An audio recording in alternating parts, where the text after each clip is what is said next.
Welcome to the Not Badger for the week ending November 26, 2016. Here, thanks to our privileged straight cis men who are trying to work off the guilt from their crimes of historical and felony oppression, we have compiled a collection of funny, interesting, and hopefully useful clips from our most watched shows. Enjoy the spoils of their hard work.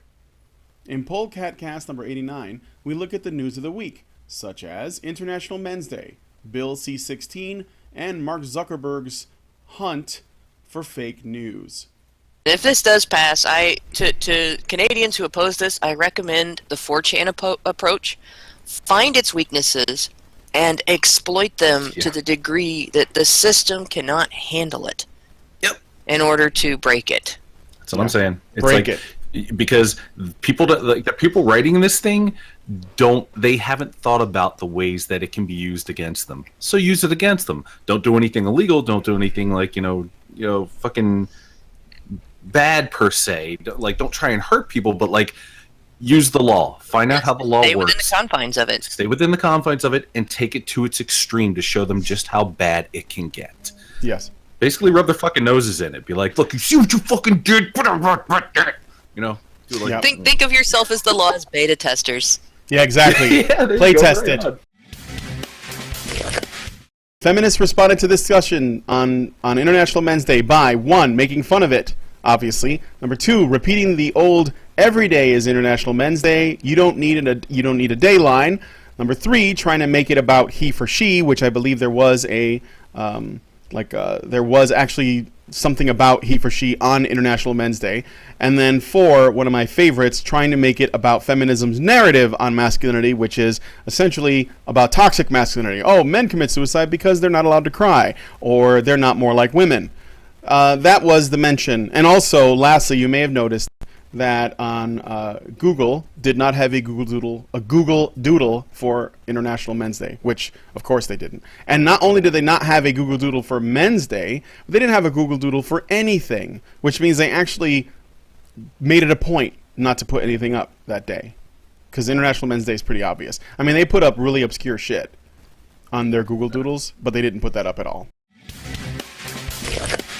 I'm glad that there's more work being done with prostate cancer. I mean, obviously, it is an underfunded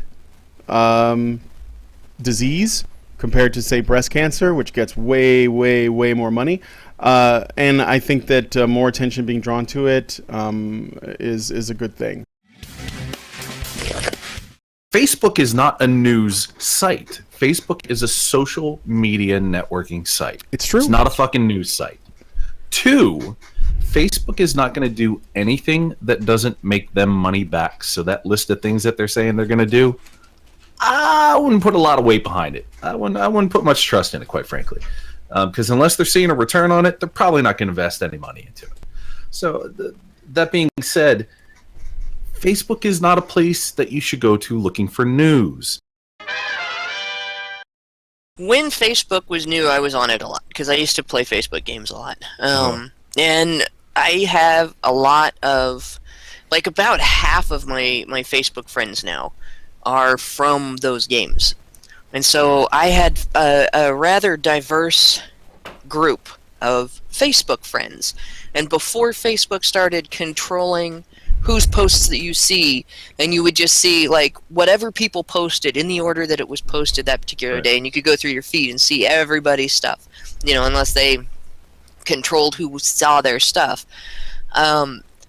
What I noticed is, if somebody agrees with what they're seeing, or if they are outraged with what they're seeing, they don't fact check it, they don't verify, they don't even look to see if it's old news before they share it.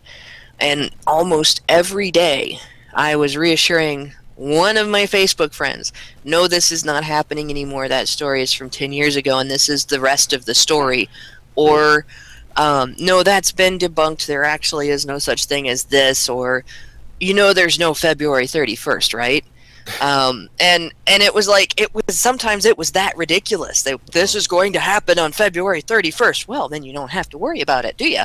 Right. And it's like, there's sort of a clickbait culture, I guess you could say, on Facebook, and particularly with baby boomers.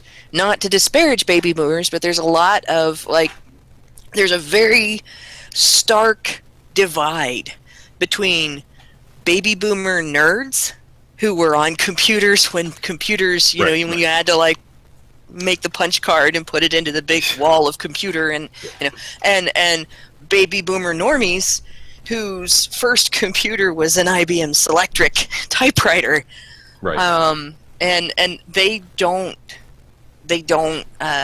they're not savvy about this kind of thing, and a lot of them never have been, and they didn't start getting on things like Facebook until they discovered it was a way to share pictures of their grandchildren. Right. Well, see, the way I look at it too is, like, along what you're saying is that they have a very limited view of what the internet is. Like, there's like as my folks, it's like my mom's on Facebook, but she still uses AOL as her email address.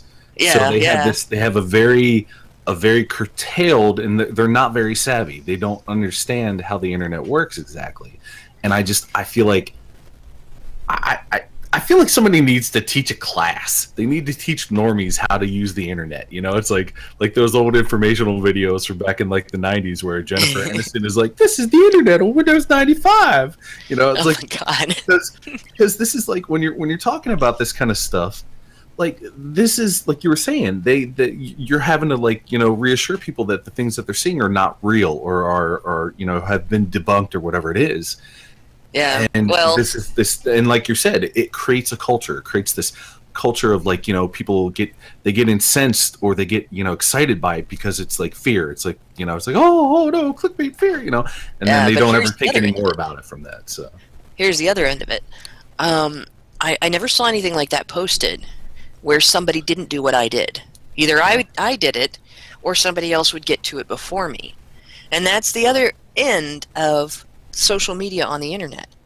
There's almost never something that goes around like that where somebody doesn't come along and say, "Oh no, wait, this," you know. And it's, you might see some argument, you might see people going, "What, that's not real," or, you know, you might see some people going, "Well, I'm still not convinced that this person is not a reprehensible person because that's been suggested about them." But I don't think for a minute that what was shared on Facebook, that the fake news on Facebook, had a bigger influence on the election than what WikiLeaks let out. Yeah. And I think this is kind of a red herring that is being used by Zuckerberg to allow him more control, you know, like an excuse for more control. Because, like, it's his site. He can do that if he wants. And it's... But he needs to justify it in a way. He thinks he's going to not get criticized as much for what he's doing. But this is essentially an effort to take control over what people can see on that site without, you know, admitting that it's censorship. I'm doing this for your own good, is what it is. It boils down to that. It's like, I'm doing this for your own good. It's like, well, I didn't ask you to do this. No, I know what's best for you. Trust me. Just trust me.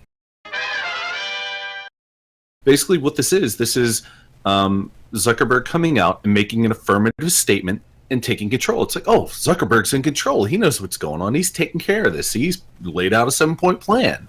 He's ready to go. You know, he's being proactive. That's all this is. This is metrics. This is all about branding. This is all about appearances, because no matter what's really happening, you have to put up an appearance that you're in control, that you have the situation, you know, firmly in hand, and nothing's wrong and everything's going to be okay. Because the stock prices, if people fucking get a little jittery, their stock is going to be in the shitter, and they're going to get fucked and lose a ton of money. Yeah. So that's what this is. This is metrics. That's all this is.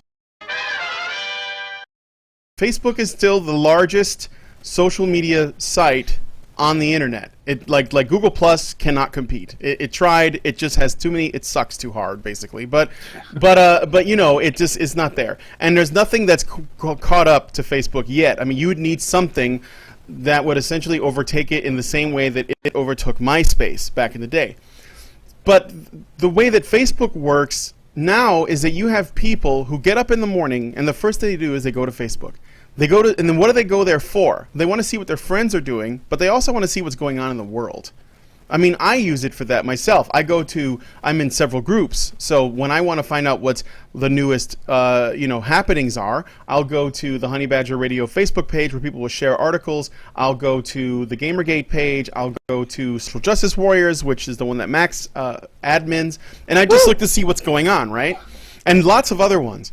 And I'm, usually really critical about what what I'm going to take as a real story and what's probably bullshit. It's pretty obvious. But I think that a lot of people don't, especially if what they see already lines up with their worldview. So if they already have a predisposition to agree with whatever they're about to be exposed to, then it's actually, they're more prone to just taking it at face value, and more than that, sharing it with other people and hoping that so it spreads, right? Everybody wants to go viral on Facebook too. So you do have cases where there is a lot of bullshit news.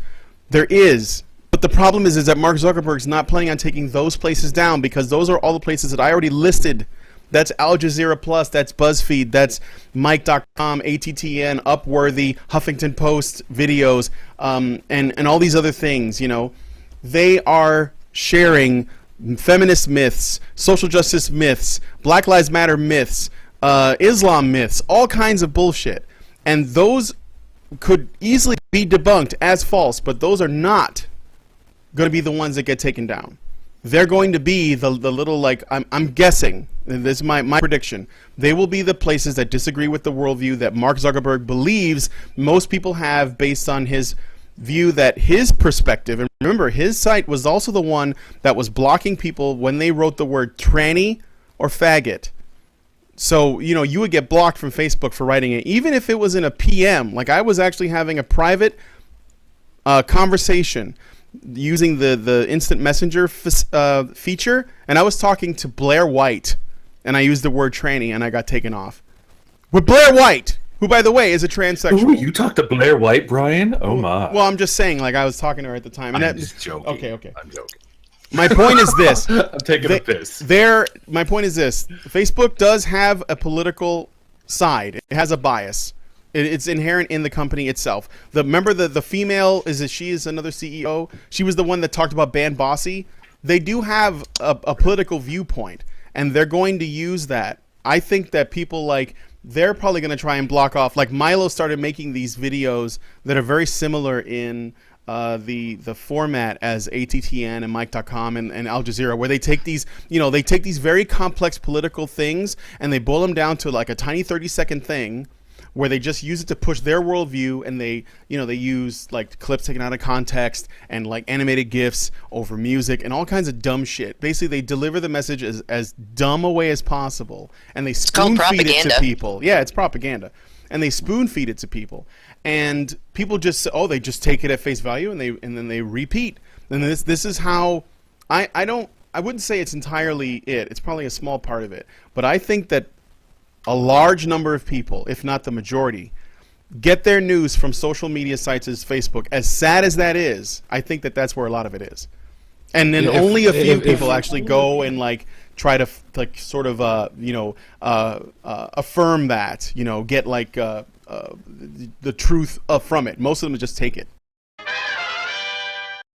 The GNU social network list, which I had the link in my bookmarks on my bookmarks bar, and it seems to have been pushed off by other links. Okay, here it is.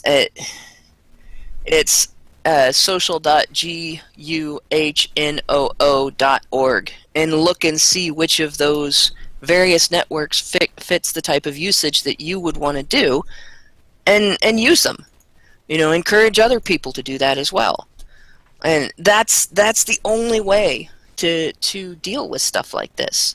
Foster competition so that they're not able to bottleneck people and actually control the flow of information, and be the person who makes sure other people around you understand how to evaluate things, and how to eliminate ridiculousness, how to eliminate irrational assessment, and how to eliminate fake news themselves. Yeah. Teach them how to throw back fish. that they get, like teach a man how to fish, and Yeah. you know what I mean. Yeah, I fucked teach that them how up. to teach them how to throw back the sick ones. When we look at our police departments and our fire departments across the United States, not just New York, we're talking about systems where these people are paid very little to do two of the hardest fucking jobs there are, hands down. I mean, aside from being a soldier in another country. I mean, these are horribly, horribly stressful and dangerous jobs.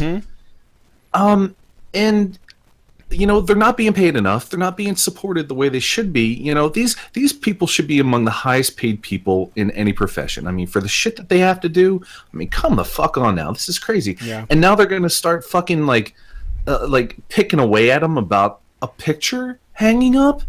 Man, get the fuck out of here with this shit. God, our fucking world is becoming such a fucking a daycare center. Yeah. And it's like, oh yeah, you gotta make sure everybody's happy. Don't want to make anybody People sad. see the face, it hurts their feelings. They could literally put like Mike Myers' mask on the front of that, and it would be less offensive. Well, Seriously. the firefighters do a lot of sort of carrying women out of buildings, and you know we don't want firefighters getting any ideas from Donald Trump as to what parts of the body you should carry enough to do that. I mean, I'm saying that as a joke, but I have to wonder if it came up. I'm getting confirmation in the chat here from Florida Catfish. The female firefighter applied for disability right after she passed the reduced test. And I want to compare that to 9/11. Yeah, the news that came out after 9/11. The thing that with respect to the firefighters that hit me the hardest, and I say this about courage on a regular basis, that courage is not, it's not being unafraid. It's doing what you know needs to be done despite being scared shitless. Despite being terrified, you still do it. That's courage. And a great example of that was one of the news stories that came out after 9/11 of the firefighters who wrote their social security numbers on their bodies before they went in to rescue people or to find bodies after the towers fell. They knew that there was a significant chance that they were going to end up being more bodies in there, that they were going to die. And they wrote their social security numbers on themselves so that they could be identified if they died. And they went in knowing that. And you know that they were scared. You don't face something like that unafraid. Courage is walking in there with your social security number written on your arm so that you can be identified if it falls on you while you're trying to get those bodies out. That's heroics. And to have somebody turn around and say, you can't display this picture because I'm afraid of it, to somebody who was that courageous, it's kind of sickening. Yeah. It's not just stupid. It's not just shitty. It's actually nauseating to think about somebody turning around and telling somebody like that, I just can't handle this image that I could look away from and that isn't doing anything to me because, I'm afraid. It's bullshit. The media will likely, because they don't like him, and they're gonna come after him for everything he does. They're going to create a climate in which the little mistakes he made. I'm just as a hypothetical. Let's say he does a lot of great things in policy, and a lot of the great economic strides and all the stuff that and that are important. And then there's all the little shit that he, where he overreacts on Twitter, or he gets emotional because he's pretty thin-skinned, right? And he does stuff. The media will focus on the little stuff, and not just the media. The entertainment industry is going to do it. Late shows are going to make fun of him. Stand-up comedians are going to do it, and all of the stuff that he's done that's good, that he may do, that is actually effective and helps.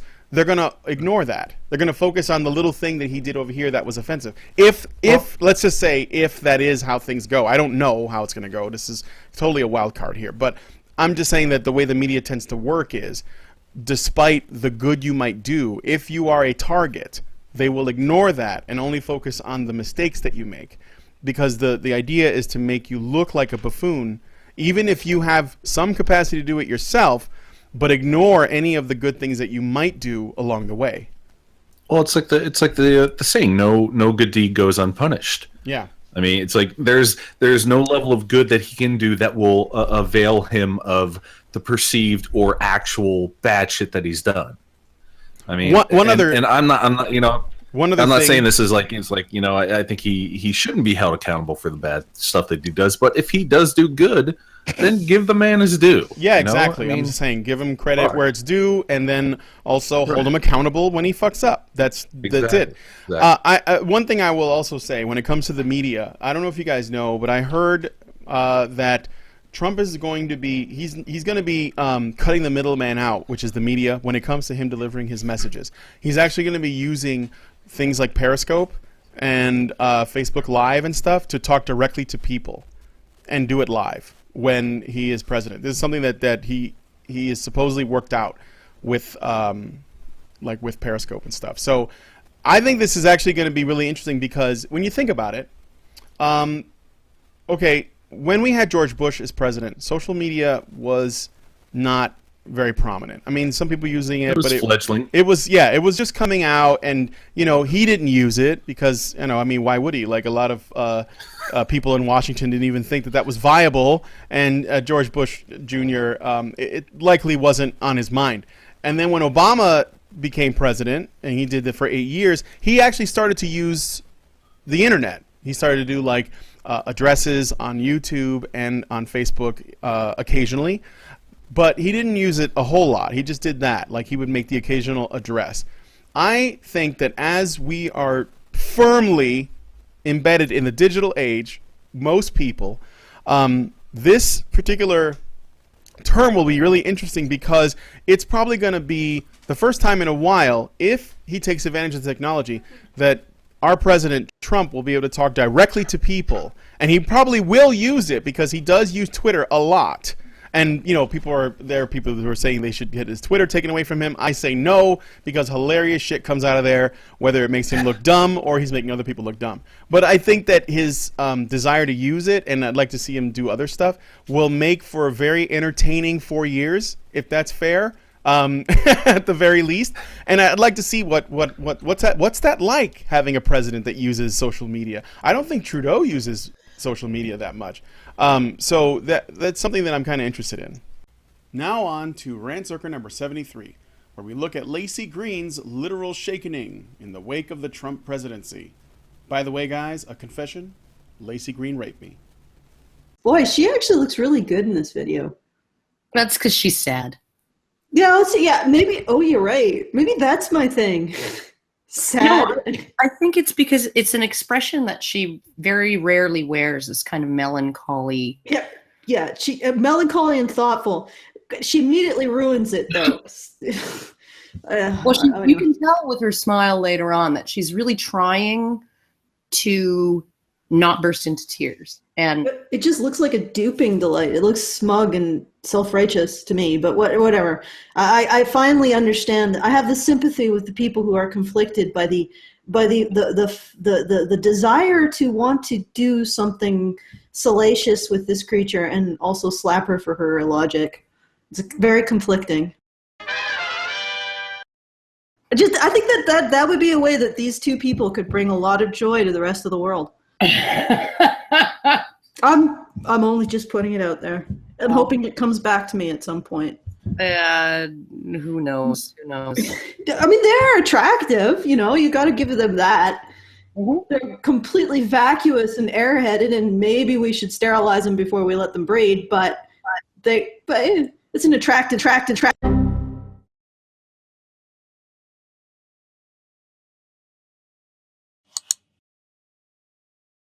So you go and you look at Trump's the companies that he owns, right? And the number of female executives that he has working for him, you know, at the top level, in the C-suite, all of that. And you find that it's any comparably sized American company is going to be about as good or not as good as, you know, him in terms of hiring competent women and keeping them hired in the C-suite, right? He doesn't seem to have a problem with women being promoted to the highest levels of corporate success, right? He has a problem with Rosie O'Donnell, a long-standing feud with Rosie O'Donnell, wherein he called her a fat, disgusting pig, right? And then all of a sudden, this is a sign that he hates all women and he disrespects all women. And then he called Clinton in the debate. He called her he said, this is a nasty, nasty woman instead of a nasty, nasty person. And that just sealed it in all these people's minds that he's like a hardcore misogynist. He hates all women. He thinks all women are nasty. All women are fat, disgusting pigs, except for the good-looking ones who he's bragging about. You know, I just start kissing them. You know, I don't even say hello. I just grab them and start kissing them, and then, you know, followed by 10 minutes of video footage of him not doing that, right? I just somehow he has this huge reputation for hating all women, and, you know, and it's like, okay, right? He has this huge reputation for hating blacks when he went out of his way to black people in America, managed to get more of their votes, a higher percentage of their votes than Romney or McCain. Same with Hispanics. Apparently hates all Mexicans, and he wants to engage in a program of ethnic cleansing. That, yes, those words came out of a mouth for Esquire magazine. He's engaging in a program of ethnic cleansing, right? When in reality, Obama's been deporting illegal immigrants all through his tenure as president. Canada deports illegal immigrants all the time, right? But somehow when Trump does it, right, it's ethnic cleansing, right? Oh my God, I just realized Canada is engaged in a program of ethnic cleansing and white nationalism, right? You know, all of this has just been so ginned up in the media. All of these ideas about him.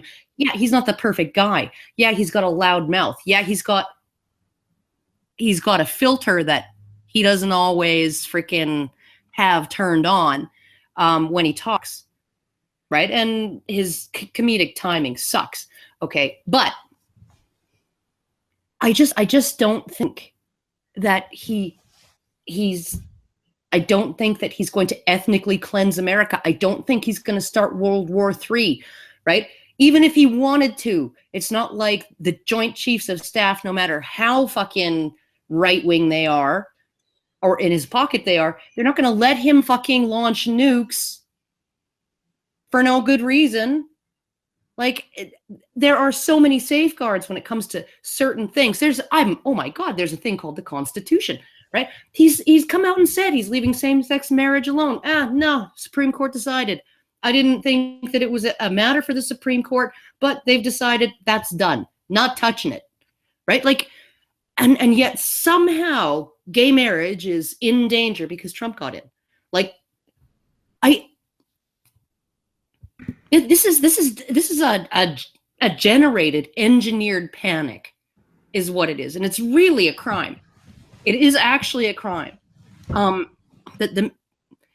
That there are people, like, she's almost in tears here, right? She's almost in tears here. She is extremely afraid, right, of what's going to happen over the next 4 years to people that she cares about and groups that she cares about, right? And she doesn't even realize that even if Trump was the second coming of the fucking devil, like, or I guess the first coming of the Antichrist, right, to accomplish 95% of what she thinks he wants to do. You know, and what she thinks he wants to do, it doesn't even, it's not even in the same universe as what he has actually said he wants to do. When you got Trump saying, I want to renegotiate NAFTA, right?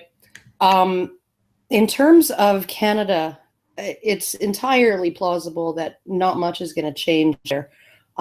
Just because, you know, the US hasn't been hemorrhaging jobs and money and investment and all of that into Canada, right? Because, like it's one thing to have a sort of an equal trade deal between two countries who have very similar economies, very similar GDP, very similar rates of pay, right? Standard of living, all of those things, very similar socioeconomics, demographic base where, you have this many who could be argued to be living in poverty or under the poverty line, but it doesn't look anything like Mexican poverty. And then you have this many of your population being considered middle class and this many being, wealthy, right? And on those terms, you're on an equal footing. Even if you're smaller, you're so similar, right, that you're on an equal footing, and neither of you are a threat to the other's economy, really. You can only benefit by going along, right? But when it comes to Mexico and the U.S. and sort of the differences in per capita wealth and all of that stuff, then you end up having extremely cheap labor and companies moving down there and setting up their factories down there, and all kinds of money flooding out of the country and all kinds of people flooding into your country, and it's just a fucking nightmare, right? It doesn't work. And I want to point out another thing. So essentially what she thinks is going to be, and I don't think she's one of the celebrities who wants to move to Canada, but she thinks that making the immigration policy tighter or enforcing it more in the States is going to be some sort of genocidal holocaust on immigrants. And yet all that they're doing is maybe tightening it up to the point where Canada already has it. Yeah, no, they would just have, he's suggesting that all they do is just start enforcing the laws that already exist. So essentially, right? Canada's level of immigration policing.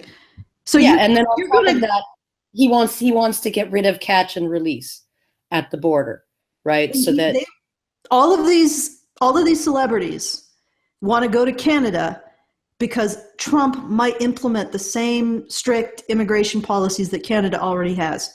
Yep. Because it's harder to become a Canadian citizen than it is an American citizen. Even if you're an American. Even if you speak our language, it's harder to become a Canadian citizen. Mm-hmm. And if you don't. So, Laci, Trump is going to bring about Canadian levels of immigration control. And you think that's going to be a fucking Holocaust. I guess we are all white genocidal maniacs up here in Canada. Yeah, no, that's what I said. I just realized that we're engaged in ethnic cleansing, our own beautiful, polite Canada. Yeah, and you guys all want to come here to escape it. The thing is that the fact that Bush does it doesn't make it okay that Hillary did it. Well, and it also, it wasn't even discovered that the Republican administration under Bush was actually doing this until 2007, when he was on his way out at the end of his second term, not able to run again. Right? It wasn't something that was discovered before he fucking ran for president, right? At which point I can almost guarantee you the media would have been quite they would have made it an issue of trustworthiness when he ran for election, right? They would not have they didn't give him a free pass, but they would have probably subjected him to at least the amount of scrutiny that Hillary's emails were subjected to, because most of the media would have been against him, right? Because most of the mainstream media leans liberal and he was a Republican. And also because something you can do about it now before he runs, or while he's running before he gets elected. Trump, he won based on a contingent of voters who got out of their seats and voted. And they voted in part because of the media backlash, and they were tired of the media, but also because of his fiscal conservative stance, but also because he was not a family values platform. If these new Republicans caught whiff of some posturing blowhard in a penguin suit, they would run.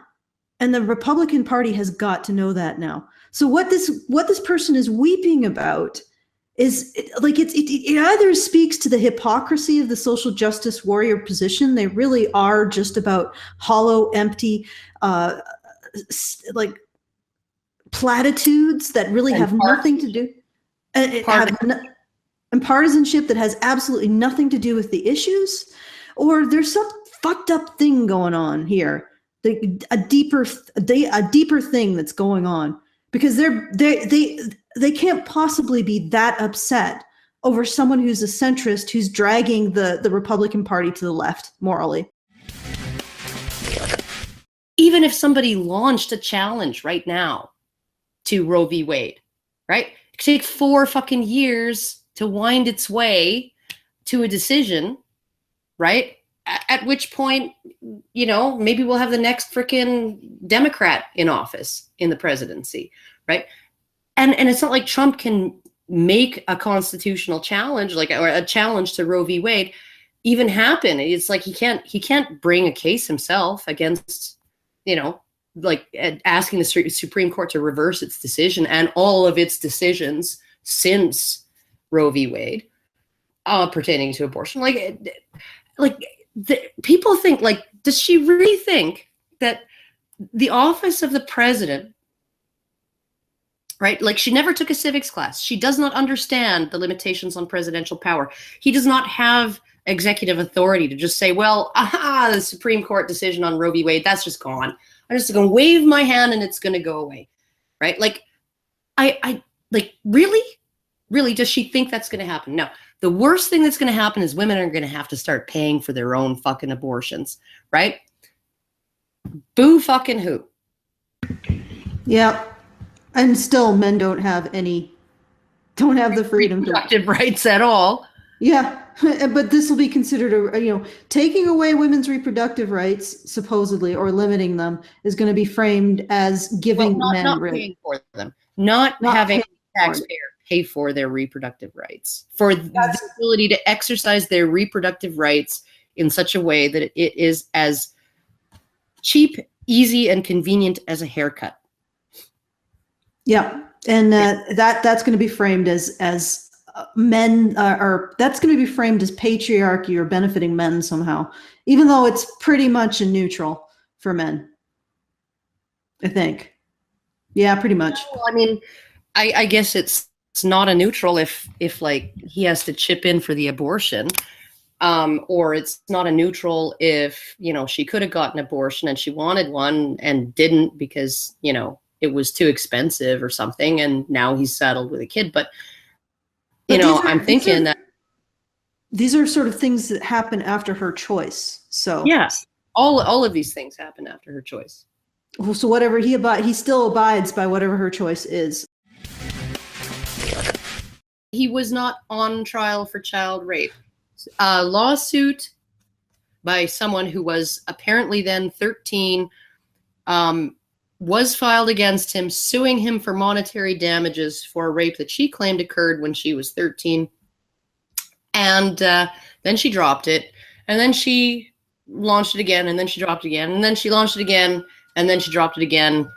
And then he was elected. And I believe it was the Telegraph, might have been the Daily Mail, said that they had actually been in contact with someone who wants to remain anonymous, but who they can confirm was in the lawsuit, who essentially says that she made the entire thing up. And she's a lifelong drug addict and mentally ill and all kinds of problems. North Korea? Putin? For real? Are we in the upside down right now? Because that's what it feels like. I don't know. Did this happen? I think I would really like a Russian president who likes the leader of the free world, who gets along with the leader of the free world. Listen to what you're saying, okay?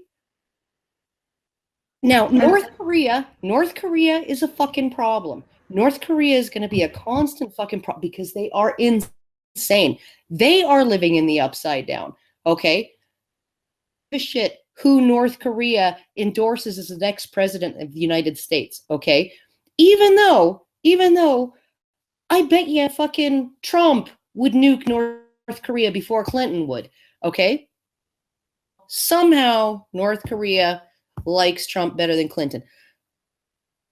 But Putin, right? You are operating on this idea that Russia is our permanent enemy, that there can never be any kind of peace made. And please, may I remind you, Laci Green, it was Reagan who convinced the Soviet Union to give up communism, to bring in glasnost and perestroika and all of that stuff. It was between Ronald Reagan and who was it, Gorbachev? Yes, I believe so. That was a wonderful thing. That Oh, no. Ronald Reagan didn't say, oh my God, Gorbachev gets along with me. That's like the wrong thing to have happen. I don't want to be associated with that guy. Okay. Like, do you not want peace between two nuclear powers? Like, what the fuck? When it comes to all of the people who have no life experience, who have never really struggled, who have always had parents who were not in a fucking nursing home that they could move back in with when, you know, Starbucks, their boss at Starbucks pissed them off and they walked off the job, right? Who've you know, like young people who have not had children, they don't have to think ahead, right? Like, okay, yeah, you Laci, you have no fucking kids. You're like, why shouldn't people pay for my abortions, right? Why shouldn't the taxpayer pay for my fucking birth control and my abortions and all of this stuff? And I'm saying, okay, except for, you know what? It's not even my children that are going to be paying for that at this point. It's their children if they can afford to have any. Because, see, we've gone so far beyond what we can afford to provide people in terms of services like free abortions and free birth control pills and free IUDs and free fucking pap smears and free this and free that and free everything. None of it actually being free, right? And getting involved in foreign wars that cost trillions of fucking dollars just so we can tinker with the Middle East and see what we can fuck up today and who we can get mad enough to fly a fucking plane into a building, right? Yeah, no. They're going to be paying the debt for that, okay, for what we've already done. And their kids paying the debt for what we have already done. Feminism essentially creates is the schema, the moral schema in which societies are judged by how much liberty they can afford women. And liberty is basically it's an intangible resource. So when we decide that we want to afford women liberty, and that's how we judge social progress, we're in an eternal state of trying to find new liberties to afford women. Otherwise we stagnate and we get, we just stagnate. We are no longer experiencing any progress towards whatever fucked up utopia we'll get when women have ultimate freedom. What Laci is talking about is having a complete freedom of choice as a woman, complete freedom of choice, which other people have to pay for.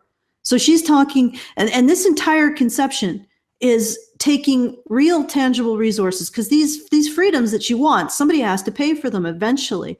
Real tangible resources and sacrificing them in pursuit of a complete untangible and we can never possibly obtain a universe in which women have complete and utter freedom. Especially since we're always finding new ways that women are in chains. Oh yeah, no, you look at that thing I did in New Hampshire with Naomi Wolf, right? In the question and answer session, somebody, challenged her, and she says, "Don't you want your daughter to be free from rape?" And I'm like, "Free? What the fuck does that even mean?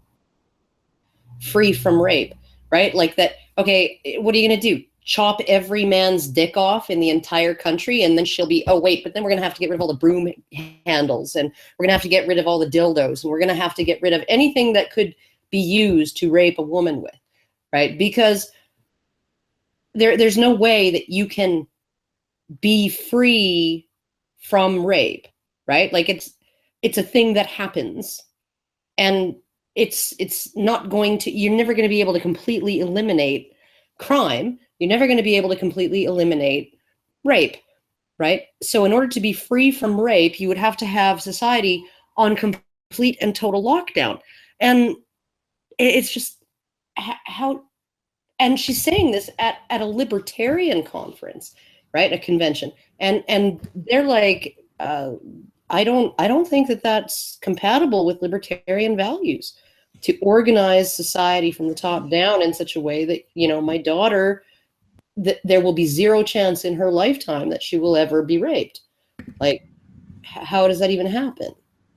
Yeah. Like, so. Yeah, Anyhow. but that's the thing. She wants to be complete. This approach is complete, judging social progress by the complete liberty of women. Well, we could destroy our entire society and economy trying to liberate this particular woman from everything, including the negative consequences of her own choices. On the Doge and Bunny show number 3, we respond to Liana Kay's attempt to make, well, let's call it an argument against the idea that gender and sex are in fact binary. Liana Kay is describing this as a thorny, triggering mess. That is, and she's almost setting it up like this is going to be extremely difficult to talk about without hurting people's feelings. Well, you know what? It's not really that hard, in my opinion. And Jordan Peterson has not actually been proven wrong yet in this discussion, from what I've seen. However, just so you guys are aware, she is setting this up as though it has incredible amounts of nuance to it, and that this is really hard to talk about, and it's going to hurt a lot of people's feelings. And of course, for whatever reason, no people's feelings should ever be hurt when you are discussing things like law, policy, and and you're trying to look at the potential sort of how to put this, repercussions or consequences of actions that are being made now, like essentially looking forward, which is what Jordan Peterson is trying to do. He's looking at the potential consequences down the road for something, and he sees it as clear as day. But Liana's trying to set this up in another way. And I mean, not to try to assume malice on her part. I don't think that's what she's trying to do, but it's just important to note the way that she's framing this thing before she even dives into it. From the strictest sense of things, it is not the same thing. There are specific criteria for intersex, and some are more concrete than others, but there's still a set of criteria. And deciding you are is not one of them on its own, just taken as that. So this, where Peterson is coming from, again, having watched his interviews, he is not denying the existence of trans people. Not at all. Not at all. Not in any way, shape, or form. What he is saying is there enough here as it is being presented to curtail a fundamental, what he sees as a fundamental freedom, although free speech has never really been guaranteed in Canada. But is there enough here to tell people what to do on pain of legal consequence? And that to me is where he is coming from. And I have a whole bunch of stuff to say about trans stuff, but that'll come later as Liana gets more into the science. Yeah. Sorry. Yeah. And I had a little something in my throat there. But as it stands right now, she's dealing with the better laws aspect first. But again, I don't think she's presenting necessarily the full view of things, but we'll get to that in a sec. Yeah, it's like what Peterson said last Saturday at the debate. There's a difference between what you can't say and what you're forced not to say. Exactly. Yeah. Yeah. Or forced to say. I mean, because isn't that what this pronoun thing is? Right. The danger is that you're being forced to say stuff or to use language that you don't want to. So and for me, the part of this that to me makes it unlegislatable is gender expression, because expression is such a wishy-washy, weasel wordy, could mean just about anything the person wants it to mean. Yeah, it's very postmodern, exploitable. It's just not very clear. How do you prove that? How do you prove that something is or isn't part of someone's gender expression in an arbitrary third-person objective sense? You can't, because all they need to say is, well, this is integral to my gender expression. And frankly, if you look at a lot of the protesters at Peterson's rallies and speeches, I can see perhaps why they weren't hired. And I don't think it has anything to do with their being trans or not. It has to do with how they present themselves. But if you say gender expression, then all of a sudden it gives you like a free pass, right? And specifically in terms of labor, do you want these people working at your bank? And it has nothing to do with their gender expression. It has to do with their expression. But all they need to do is turn around and say, this is my gender expression, and the Canadian Human Rights Council is involved, and that it never ends well. That's right. I don't recognize that. I don't recognize another person's right to decide what words I'm going to use, especially when the words they want me to use, first of all, are non-standard elements of the English language, and they are constructs of a small coterie of ideologically motivated people. Well, according to that argument, I'm not allowed to use Yiddish, because that is non-standard English language, and it is ideologically motivated because it is a form of patois spoken by Jewish people.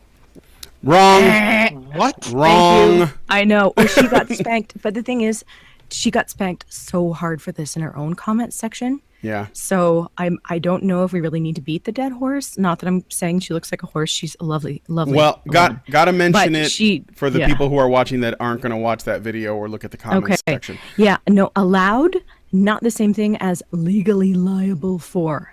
Allowed, not the same thing as legally liable for. Forced is not, upon pain of consequence, not the same thing as allowed. Like, I don't know why I need to explain this, but apparently I do. You know, like, and again, she got nailed for this in her comment section. So it's not just me. So yeah. Also another thing that I'll just bring up. Go ahead, Max. Go ahead. Yeah, another thing I just want to bring up is in case some people, I imagine most of you probably haven't been watching all the interviews that Mr. Peterson has done. He has said that when it comes to evolving language, if the English language goes in a way where we do start to embrace gender-neutral pronouns, he'll accept that, right? But he just doesn't want it to be a part of public policy where people who are generally well-meaning people and want to help others like Peterson who have psychological difficulties and are not within sort of the neurotypical average community, that's where he draws the line. And forced, not the same as allowed. In fact, I'm pretty sure they're antonymical. So, yeah. Yeah, absolutely. And also, your Yiddish example is bad because if you choose to speak Yiddish, that is your choice. What if you want to really put it in the context of Jordan Peterson's argument, that would be forcing Jordan Peterson to use Yiddish when he doesn't want to. Just to put it in the perspective that Bunny and I are coming from. If you tell people they have to speak in Yiddish, then you are doing the thing that he has a problem with. I want to address the jail thing because in the debate that Jordan Peterson had with those two, the lawyer and the activist, the professional activist basically, the lawyer tried to tell him that there was no way he was going to go to jail because the damages are only financial.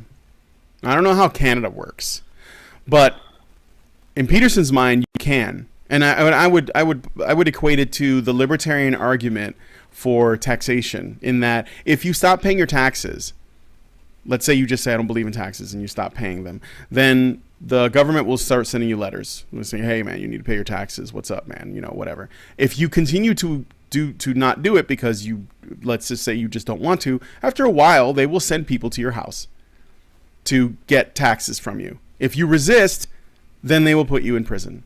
So this can lead to jail. Now, it may not be for those reasons, but I think that was what Jordan Peterson was getting at when he said, yes, if I don't agree to pay the fine, then I will be imprisoned. So prison is a very real, I think, because again, I don't know Canadian law, but I think that is a real consequence. And that's why I'm not using this to be hyperbolic.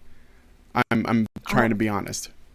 I don't have enough information to say jail or no. So I'm not going to speculate on that because I frankly haven't researched it, and I don't want to talk out of my butt any more than I already do. I understand. But however, what I can comment on is if this is levied against you, it will stay on your record, and you will have this levied against you, and it will follow you, whether it's proven or not. It will always be there that you were accused of this.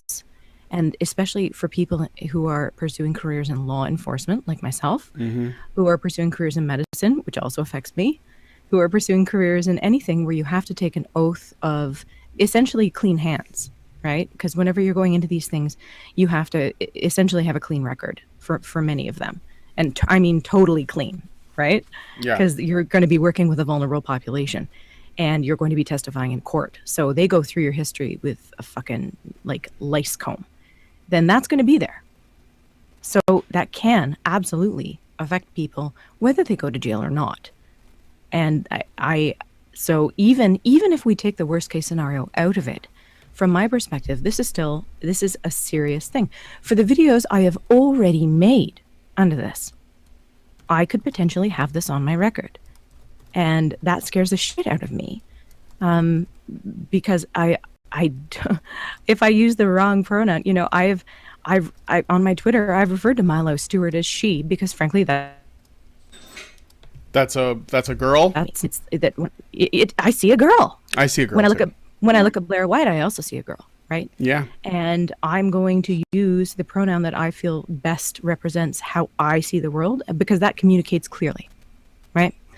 Now, if Milo and I were friends or something, and I had something invested, and we're getting a bit into, you know, the biology of altruism and shit like that, but if we had a kinship, and, you know, you're my friend, and this really bothers me, I need you to refer to me this way, I probably would, out of the preservation of the friendship, and, you know, it's like someone saying, don't fart around me. Okay, I won't fart around you, sorry. Yeah, I apologize. It really bothers you. Because they mean something to me. But in terms of legislation, farting in public is illegal. Exactly. Yeah, well, hey, that's what I presented to my kids. I did a mock debate and I presented that to my kids. It was fabulous. They totally owned me. It was wonderful. I posted about it on my Twitter. But be it resolved that farting in public should be illegal. They were amazing. But when you take it out of the back and forth choice and personal interaction, you really, to me, when you're curtailing free speech, you really have to prove that there's a significant negative consequence that can and only can be linked to this. That means this is why we're going to have this legislation. Because these suits are a legitimate detraction from the free economy. Right? So just file that away. I mean, I'm getting like 3 steps out, but just tuck the feather back in your cap. Because underlying everything is this anti-capitalism, frankly. Oh yeah. And Brian, you've touched on that many times as well. You and this is another way that this is going to affect our economy. Well, the more the state is involved with people's affairs, the less free the market becomes. Even if, I mean, when it comes to affairs of business. So, because you're taking away people's choices. Max, you wanted to say something after. Yeah. Sorry, Max. No, it's okay. I just in respect to the whole argument that there's Canadian jurisprudence and precedent to sort of outline what these broad terms are supposed to mean. Well, all the lawyers that have been involved in giving their commentary in respect to the whole Jordan Peterson situation have said there is no case law to back up this particular bill.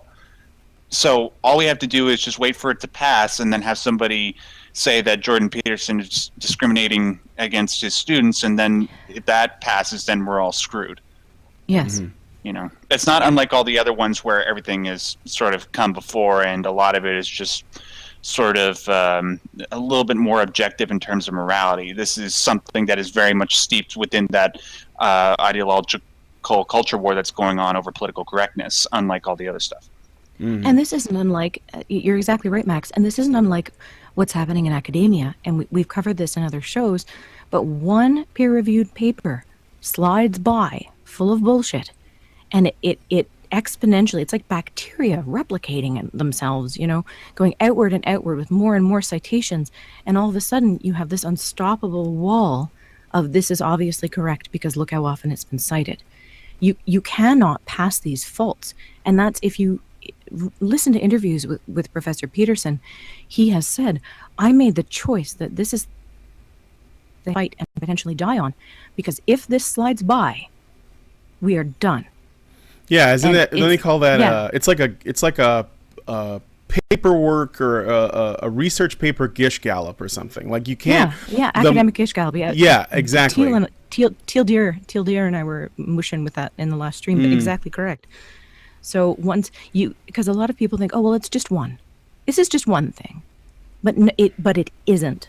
And Professor Peterson, unfortunately for him, I think, because he has seen the breadth of history, because he's made a study of it, he sees that it's not just one thing. Mm-hmm. And that, for a halfpenny a tar, right?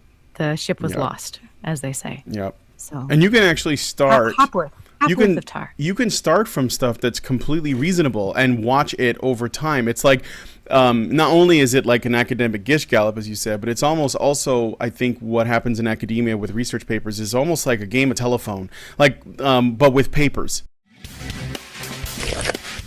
There's not enough evidence to make the case that gender identity and biological sexuality are independently varying constructs. The thing Correct. he has to prove and doesn't prove is not that sex and gender aren't linked, that the social construct of gender and the biology of gender are not linked. He has to prove it's binary.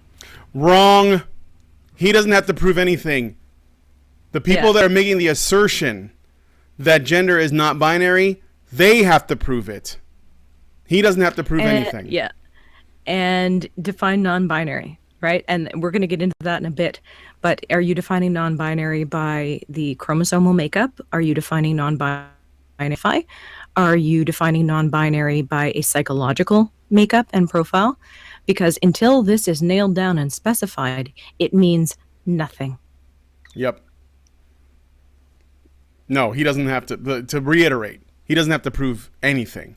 That's why when they ask, cause when you bring about new facts, and I use that term extremely loosely, we'll just call them facts for the sake of the argument. You don't just get to throw them in there and then ask other people to unprove your facts that you just threw in there. You have to. I mean, isn't that like the one of the fundamental principles of science is itself? Like, just before we get into anything specific, is that you have to start proving things are real or exist or can exist or a theory or something that can be replicated or whatever before people can start refuting it. Like, you have to prove that it exists before people can even. No, you don't get to do that, Liana. That's not how it works. Okay, moving on. And science says he's wrong because intersex people exist. Oh my God. Yep. Welcome. I told you I'm earning my lab coat today because I got to this part. Let's hear it. I started day drinking. Yes. Okay? Let's hear what she has to say about intersex people, which by the way has nothing to do with trans people whatsoever. And this is the third color in Liana's 3-color rainbow. So let's see what's up with the intersex people. What does she say?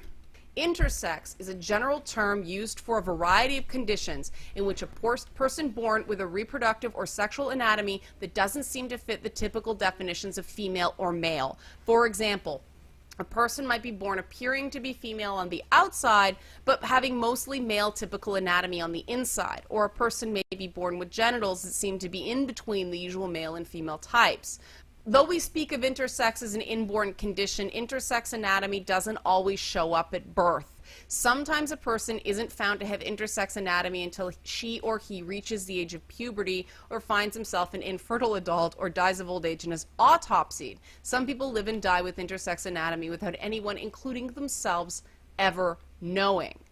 Which variations of sexual anatomy count as intersex? In practice, different people have different answers to that question. That's not surprising because intersex isn't a discrete or natural category. All right, I'll stop it there. There's a little bit more that she says. Bunny, I know that you're ready, so I'm going to. I am so ready. I am like beyond ready. I'm going to open up the cage and let you out. I am on to the pizza and beer afterward ready. All right. I am long done. I am long done. Okay. So first of all, we need to separate intersex from trans, because the diagnoses, while there may be some overlap, they are not the same fucking thing. Okay, you've got gender dysphoria over in the DSM-5, and you've got intersex, which traditionally refers to biological conditions. So, and the problem right now with trans advocacy is there's a lot of cherry picking going on to try and legitimize one's point of view without looking at trying to bring these two things together in order to actually fucking help people. And it makes me insane, because I think the trans activism right now, the ideologues, are doing such a grave disservice to trans people and actually helping them lead better lives. It makes my head explode. So this is a pet peeve for me. And so I'm going to rant. So I'm off leash. Okay. Okay. Of course, intersex people exist. But in terms of hard diagnoses like Turner's or Klinefelter's or XXX, they're a result of a disruption. They're a non-disjunction, okay? This is something that is not supposed to happen. And the rates are, as I have been taught, because I am an actual fucking biology student, which, keep in mind, does not make me right. It means I'm current into what is being taught right now, all right?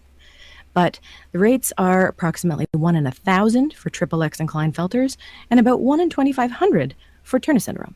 So, and these are the actual chromosomal non-disjunction, so you get more X's and Y's are not enough. Anyway, I'm not going to get too sciencey because this isn't, science and chemistry and biology with Bunny and Doge and Max. Anyway, but of course, as it goes on in here, there are often less identifiable versions of intersex, but they too are considered deviations, all right? And I know that's not a word people like, and it's a hard word to hear, and it's a hard word to use, frankly. But in strict biological terms, it means something has not happened the way it is supposed to happen. It is not the people who are deviations, right? It is the condition that is a deviation from the biological norm, right? It is not biologists that are applying moral connotations to this. It is the other side.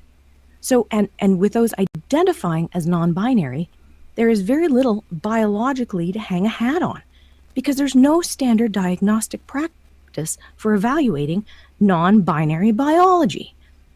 If you present as, I think I may have something wrong with me in terms of my gender and sexuality, I think I may be non-binary, there is no mandatory diagnostic practice to evaluate their fucking endocrine system. And I know this, all right? This is something I have gone through myself, right? There is no physical workup. Do you have an androgen insensitivity? Do you have an estrogen insensitivity? Is there something physically going on that could lead you to this? No. It has become a listen and believe culture. And Professor Peterson talks about how this does not help people, okay? The rhetoric is still split, even in hard sciences. The rhetoric is still split on male versus female brain activity and differences. You can find 10 studies that say there are no differences. You can find 10 that say there are. Mm-hmm. So we're still trying to fucking figure it out. To sort of support what you're saying about it being a deviance, because that was my first thought when I heard about the intersex thing. I thought it was a really bad example because we are talking about essentially a mutation or deformity. It just so happens to, be internal. And I know people don't like that word either, but you know what? It's just, I'm just trying to describe something that is. But the other thing, exactly. The other thing is this: if we accept that we have, as humans, and all animals in the world, or living organisms, have evolved over a period of time, based on people being sort of selected out of the gene pool, and for one reason or another, and we've gotten to this point, right? And you also understand that, as I understand it, intersex people are, most of the time, they're sterile, right? They can't have kids. Okay, so in the hard non-disjunction end of things, yeah. Yeah. So if we accept that they generally cannot reproduce. And I've looked at just to like make sure that I wasn't, talking out of my ass. I looked into, not just within humans, but I looked across animal kingdom. I asked myself questions like, are there animals that can reproduce without mates? Oh gosh, yes. Yes, of course, right. There are snakes that can do it. There are obviously plants do it. And then I asked myself, are there animals that can change sex? And that also exists. Like there are frogs that change sex and stuff like that. We know that from Jurassic Park, but I've also seen it in other places. I know that from my own life. Oh, hear the story? No. But as all the chat is like, what, Max? And then what? when you ask, and then I asked myself, well, are there mammals that do that? And in general, I couldn't find any mammals that either change sex or can reproduce asexually. That's just not something that mammals do. In fact, as my fiance pointed out, the word mammal comes from mammary because that's how the women feed their young, which means we do, in fact, in the mammal world, live in it is a gender binary for the most part, and that's okay because trans people generally, as I said before, they're not looking to be a third gender. I mean, what is the purpose, evolutionarily speaking, of a third gender? What does it do? Because this whole thing is about Serves reproduction. my lattes? Yeah, right. Sorry, you're being serious. I apologize. Go on. I mean, but no, because like they don't. And then, again, I'm not saying that if the science comes out later that there are other genders, I will accept that. But for now, I don't think there's enough information. But the fact is, we exist to reproduce. That's why there are two sexes. So if there's a third sex or gender, which gets used interchangeably anyway, how does it have a part to play in the propagation of the species? It doesn't. Yeah. Like there's no need for it. Like that's why it's a silly discussion. And intersex people, generally are part of that. They're essentially, if they're born sterile, they're being born into an environment where they are already opted out when it comes to reproduction. And I mean, unless there's intervention, like from something on like some third party outside. If you are a narcissist, it annoys the shit out of me, and I can see it. And the thing is that what I began to notice was this. She would make appearances on streams around the time the Gamergate was going on. And I'm telling you, you could have like 10 people on the stream. You could have 3 people. They could be discussing in depth, really dense topics regarding things like journalism, ethics, events, maybe even theories behind games like your series on Metal Gear. And she will somehow make it about herself. Starting in the 1950s, intersex children were surgically normalized to be either male or female. And they weren't allowed to decide for themselves as they got older what was felt more right for them. So there are people who were biologically, surgically assigned a gender. Invoking the 1950s, drink. Yeah.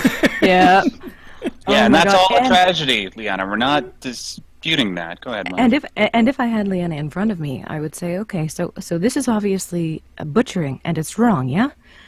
But doctors giving hormone transition treatment to children, is that right? Because in both cases, it's an adult enforcing, because the child can't choose this. They can say whatever they want. They could say they're a dinosaur that day.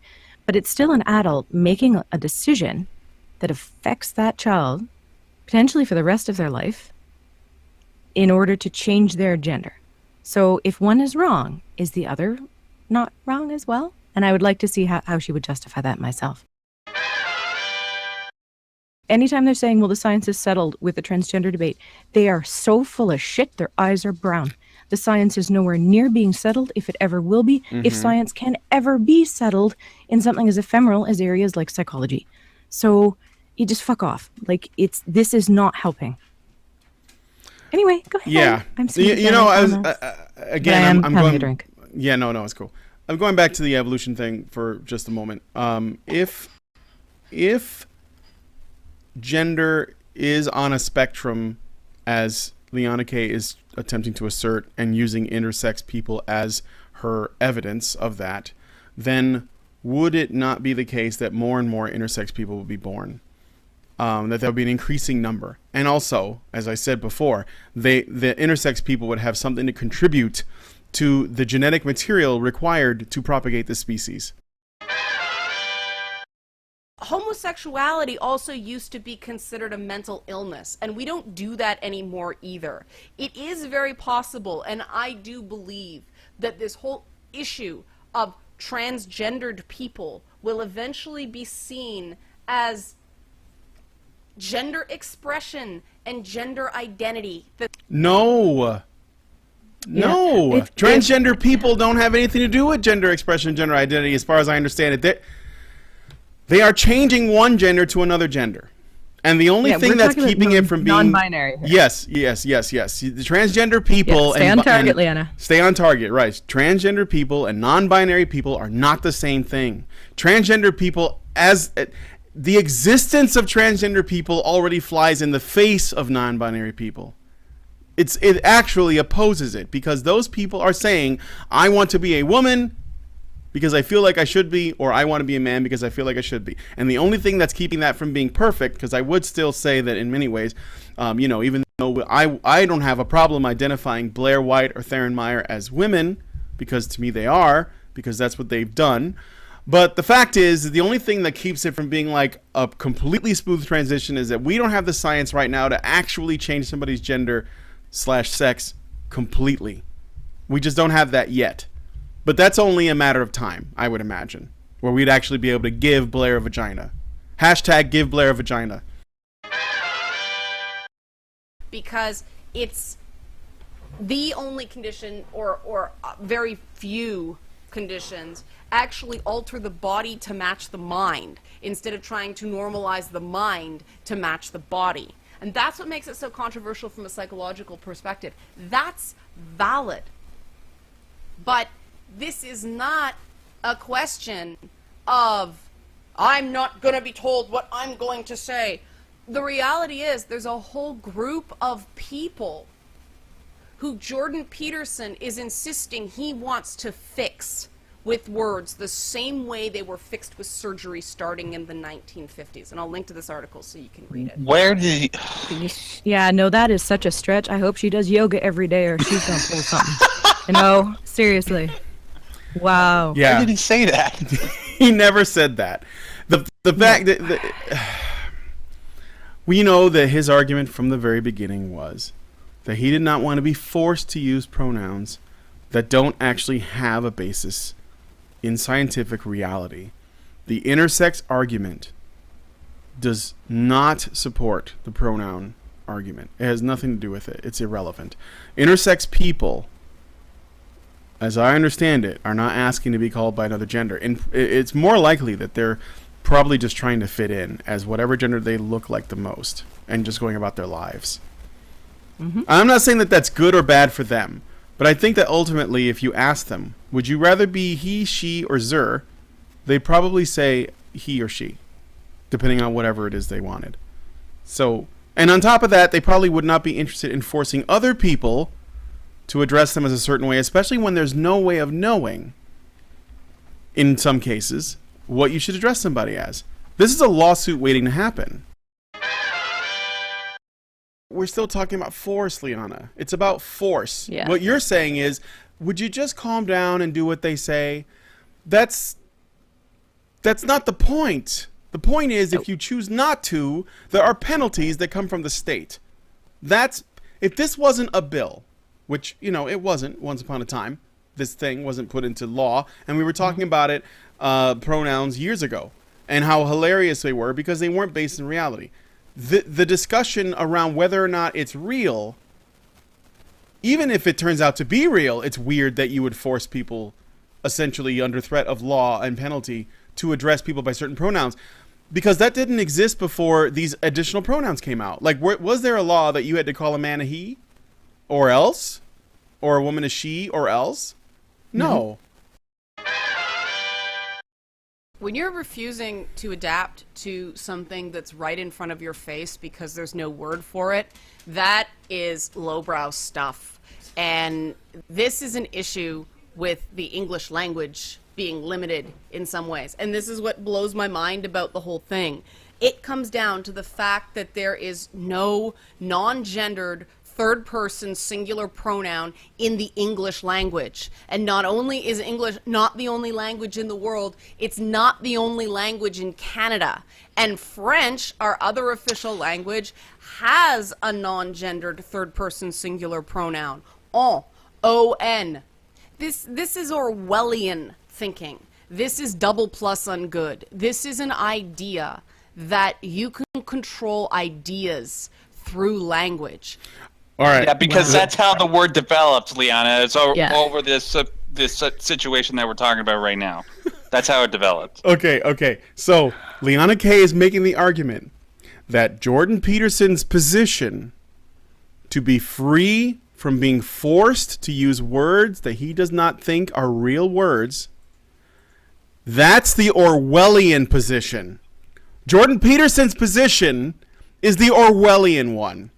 Not the people who are forcing him to say stuff that he doesn't believe in under threat of, damages, financial damages, or getting his wages garnished. Or worse, perhaps, if the lawyer was being dishonest, which I have no reason to believe that she wouldn't be. So let's continue just a little bit more. But okay, Bunny, go ahead. Go ahead. I was just going to say, we already know that this one does not understand the difference between the words allowed and forced. Yes. We already know that. So this is like, yep, more reinforcement of that. Go on. Refusing to acknowledge that there are people out there who do not identify as masculine or feminine does not change the fact that there are people out there who identify as neither masculine nor feminine.